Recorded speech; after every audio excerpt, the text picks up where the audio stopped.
इस वीडियो में हम क्या पढ़ेंगे, रेशो एंड प्रोपोर्शन। तो हम रेशो एंड प्रोपोर्शन को बिल्कुल बेसिक से स्टार्ट करेंगे। तो सपोज करो हमें कि रेशो गिवन है A:B।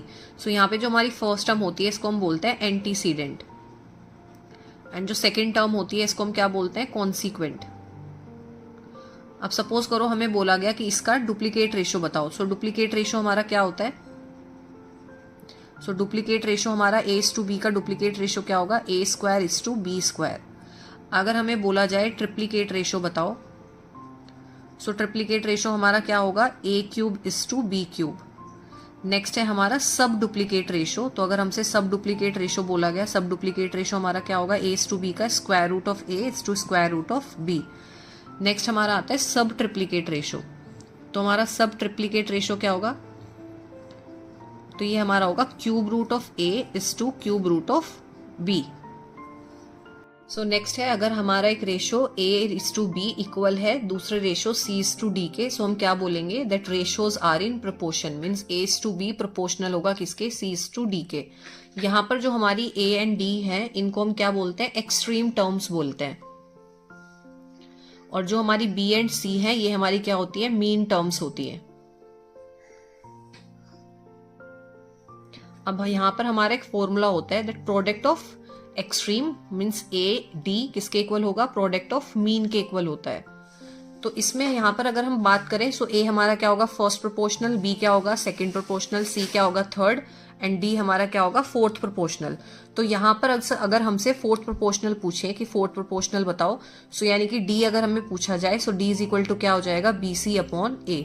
सो ये हमारा क्या होता है, फोर्थ प्रोपोर्शनल होता है क्या, BC/A। नेक्स्ट है हमारा, अगर हमें तीन ratio A, B and C continued proportion में गिवन है, कंटिन्यूड प्रोपोर्शन में गिवन है, सो इसका मतलब क्या होता है, A:B हमारा क्या होगा, प्रोपोर्शनल होगा किसके, B:C के। सो यहाँ पर भी अगर हम फॉर्मूला लगाएं, सो क्या हो जाएगा, product of mean means B² किसके इक्वल हो जाएगा, product of extreme means AC के। सो यहाँ से हमारा B इज इक्वल टू क्या आ जाएगा, √AC। सो B हमारा यहाँ पर क्या है, B को हम बोलते हैं मीन प्रोपोर्शनल। सो B हमारा क्या होगा, मीन प्रोपोर्शनल। इस केस में अगर हमसे थर्ड प्रोपोर्शनल पूछा जाए, मतलब अगर C पूछा जाए, तो C हमारा किसके इक्वल आ जाएगा, B²/A के। क्वेश्चन है, find the mean proportion between 4 and 9। So हमारा मीन प्रोपोर्शन किसके इक्वल होता है, √AC। सो यहाँ पर A हमारा कितना है, 4, एंड C कितना है, 9। सो ये हमारा हो जाएगा √4 × 9। सो इसको सिंप्लीफाई करेंगे, सो ये कितना आएगा, 2 × 3 = 6। तो हमारा आंसर क्या हो जाएगा, 6। नेक्स्ट क्वेश्चन है, find the third proportional between 3 and 6। सो हमारा थर्ड प्रोपोर्शनल C किसके इक्वल होगा, B²/A के। सो यहाँ पर A क्या है, 3 एंड B क्या है, 6। सो ये हमारा हो जाएगा 6²/3 इज इक्वल टू 6 × 6/3। सिंप्लीफाई करेंगे, सो आंसर कितना आ जाएगा, 12। सो हमारा थर्ड प्रोपोर्शनल हो जाएगा 12।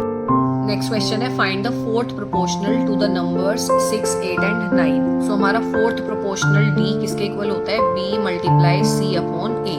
सो यहाँ पर हमारा 6 क्या है, A, ये हमारा क्या है, 8 है B, एंड ये हमारा क्या है, C।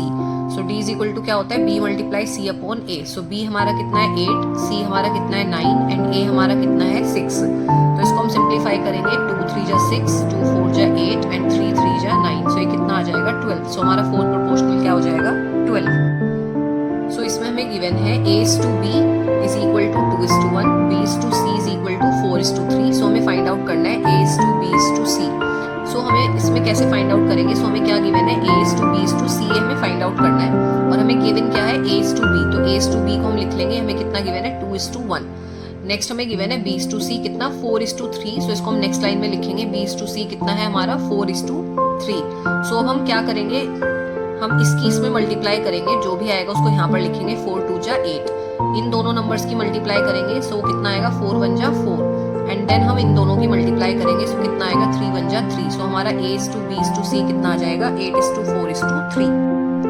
इस क्वेश्चन में हमें PQ का रेशो गिवन है 2:1, QR का रेशो गिवन है 4:3, एंड RS का रेशो कितना गिवन है, 5:2, एंड हमें फाइंड आउट करना है PQ:Q:RS। सो हम इसको कैसे फाइंड आउट करेंगे, सो हम एक लाइन में लिख लेंगे चारों का रेशो, P:Q:RS। अब हमें P:Q गिवन है कितना, 2:1, Q और R का रेशो कितना गिवन है, इसको नेक्स्ट लाइन में लिखेंगे 4:3, एंड RS का रेशो कितना गिवन है, 5:2, इसको हम नेक्स्ट लाइन में लिखेंगे। अब हमें क्या करना है, अब हम मल्टीप्लाई करेंगे 4, 2, 4 एंड 5 की, सो वो हमारे यहाँ पे लिखेंगे। नेक्स्ट हम 1, 4 एंड 5 की मल्टीप्लाई करेंगे, वो यहाँ पर लिखेंगे। देन हम 1, 3 एंड 5 की मल्टीप्लाई करेंगे, वो यहाँ पर लिखेंगे। एंड नेक्स्ट हम 1, 3 एंड 2 की जो मल्टीप्लाई होगी उसको यहाँ पर लिखेंगे। तो इसको थोड़ा इजी बनाने के लिए हम क्या करेंगे, यहाँ पर हमारा 4 है तो हम यहाँ पर 4 लिख लेंगे। नेक्स्ट लाइन में यहाँ पे हमारा नियर बाय क्या है 5, सो हम यहाँ पर दोनों जगह क्या लिख लेंगे 5 लिख लेंगे। यहाँ पर हमारा क्या है 1 है तो हम दोनों यहाँ पर प्लेसेस पे क्या लिख लेंगे 1, एंड यहाँ पर 3 है तो हम यहाँ पर क्या लिख लेंगे 3 लिख लेंगे। अब हम इनको क्या करेंगे सीधा सीधा मल्टीप्लाई करेंगे, सो ये आ जाएगा 5 4 जा 20, 22 जा 40। रेशो 5 4 जा 20:1, 20 मल्टीप्लाई 1 20। नेक्स्ट 5 3 जा 15 मल्टीप्लाई 1 विल बी 15, एंड 2 3 जा 6 into 1 6। सो हमारा रेशो कितना आ जाएगा 40:20:15:6। सो ये हमारा रेशो आ जाएगा P Q R and S का। सो नेक्स्ट क्वेश्चन है, इसमें हमें ABC का रेशो गिवन है 2:3:4, CDE का रेशो गिवन है 5:6:7, और हमें फाइंड आउट करना है A:2B:2C:2D:2E, पांचों का रेशो फाइंड आउट करना है। सो अगर हम यहाँ पे देखें तो हमें C क्या गिवन है, कॉमन गिवन है, तो हम C को इक्वल बनाएंगे। तो इक्वल बनाने के लिए इधर हमें किस में मल्टीप्लाई करनी पड़ेगी, सब में 5 से, और इसमें हमें किससे मल्टीप्लाई करनी पड़ेगी 4 से। सो ये हमारा आ जाएगा 5 2 जा 10, 3 5 जा 15, 4 5 जा 20, तो C हमारा कितना हो जाएगा 20, D कितना आ जाएगा 6 4 जा 24, एंड E हमारा कितना हो जाएगा 7 4 जा 28। सो ये हमारा रेशो आ गया A B C D and E का। इसको हम ऐसे भी कर सकते हैं जैसे हमने पीछे क्वेश्चंस किए हैं, बिल्कुल सेम मेथड से भी कर सकते हैं। सो यहाँ पर हमें A B C का रेशो कितना गिवन है 2:3:4, एंड CDE का रेशो कितना गिवन है 5:6:7। इसको हम नेक्स्ट लाइन में लिखेंगे। अब हम क्या करेंगे, यहाँ पर जो ब्लैंक्स है इनमें हम क्या लिखेंगे 5 लिखेंगे, और यहाँ पर हम कितना लिखेंगे 4 लिखेंगे। अब हमें इनको सीधा सीधा मल्टीप्लाई करना है। 5 2 जा कितना हो जाएगा 10, 3 5 जा कितना हो जाएगा 15, 4 5 जा क्या हो जाएगा 20, 4 6 जा 24, एंड 7 4 जा 28। सो ये हमारा रेशो आ जाएगा A B C D and E का। सो आप दोनों में से किसी भी तरीके से दोनों को सॉल्व कर सकते हैं।